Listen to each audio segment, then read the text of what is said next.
नमस्कार किसान भाइयों, मैं प्रणव फिर से आपके अपने चैनल प्रणव कृषि केंद्रों में स्वागत करता हूं।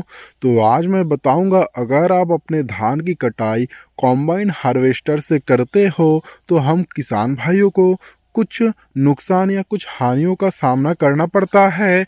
क्योंकि कॉम्बाइन हार्वेस्टर से धान अगर हम काटते हैं तो क्या है, धान काटने के बाद भी हमारे धान में कुछ नमी या मॉइस्चर बने रहता है, जो कि कॉम्बाइन हार्वेस्टर से अगर हम धान काटते हैं तो धान काटने के बाद उसे एक जगह इकट्ठा करके रखना होता है। और उस नमी के कारण क्या है, धान का जो कलर है वो डिस्कलर हो जाती है। जब हम धान बेचने जाते हैं तो बेचने को लेकर कुछ दिक्कतों का सामना हम किसान भाइयों को करना पड़ता है और हमें उचित रेट मिल नहीं पाती है।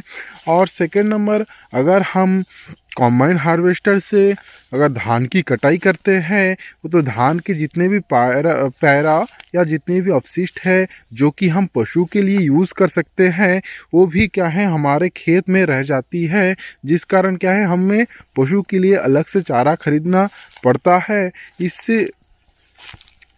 इसलिए हम किसान भाइयों को कॉम्बाइन हार्वेस्टर से अगर हम खेती की कटाई करते हैं तो क्या है, हमारे पशु के लिए चारा का भी नुकसान होती है। और साथ ही साथ अगर आप कॉम्बाइन हार्वेस्टर से अपना धान की कटाई करते हैं तो धान का जो अपशिष्ट है वो खेती में ही रहता है।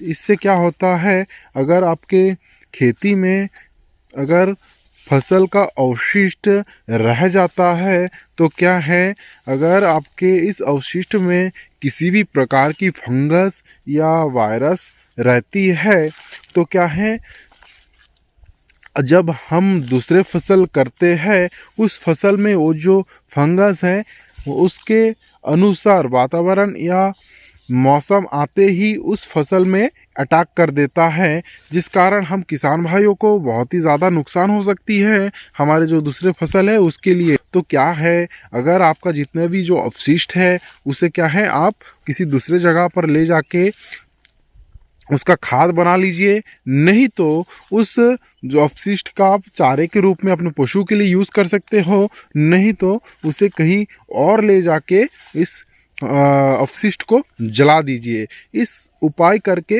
इससे बच सकते हो।